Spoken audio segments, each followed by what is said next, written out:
Le projet s'intitule Active TP. L'objectif de ce projet, c'est de mettre en place une pédagogie active en travaux pratiques pour des étudiants de 2 départements différents, département chimie, département génie chimique, et de les faire travailler sur un outil commun. Donc l'objectif de CTP, c'est de compléter en fait le cours qu'on fait à 2 voix depuis quelques années par des séances pratiques et une mise en œuvre effective pour les étudiants. L'idée, c'est bien de montrer aux étudiants comment leurs formations sont complémentaires entre la formation de chimie et la formation de génie chimique pour mener à bien un projet industriel, depuis finalement la recherche de la molécule et la recherche de la voie de synthèse jusqu'à l'obtention des éléments nécessaires à l'extrapolation du procédé. Pour mener à bien ce projet, on a réuni les compétences scientifiques et techniques dont nous disposons au sein de l'école et tout le savoir-faire que nous avons en transfert de technologie. L'NCA7 est une école adossée à la recherche et dont les ingénieurs savent aller jusqu'à la mise en œuvre effective dans le milieu industriel. Donc concrètement, nous souhaitons faire travailler ensemble des étudiants issus du département chimie et du département génie chimique sur un outil commun qui est le micro-réacteur. Donc de réaliser une synthèse organique dans cet outil. Et la séance que l'on propose est découpée en 4 points.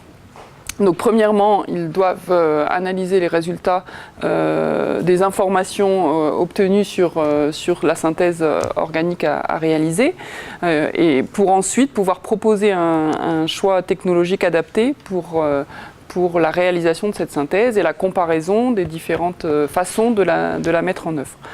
Ensuite, ils réalisent eux-mêmes les montages pour réaliser cette synthèse. Ils travaillent ensemble, ils mettent en jeu leurs compétences respectives pour réaliser cette synthèse, donc compétences en réacteur et compétences en chimie. Et enfin, ils compilent, ils analysent leurs résultats et présentent leurs conclusions sur cette mise en place de synthèse. Nous, on a trouvé ce projet très séduisant.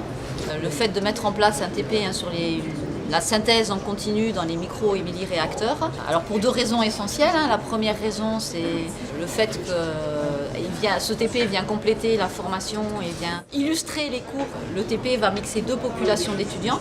Ça permet aux étudiants en fait de bénéficier des compétences différentes des uns et des autres pour résoudre le problème qui est posé dans le TP. C'est effectivement un très beau projet parce qu'on forme aujourd'hui des ingénieurs citoyens et je pense qu'il est très important qu'ils soient sensibilisés donc, aux problématiques environnementales, à la minimisation des déchets, des rejets. Et dans ce cadre-là, l'intensification des procédés et en particulier la miniaturisation des procédés, donc l'utilisation de microréacteurs est un des enjeux qui permet de minimiser la matière première et d'être beaucoup plus sélectif.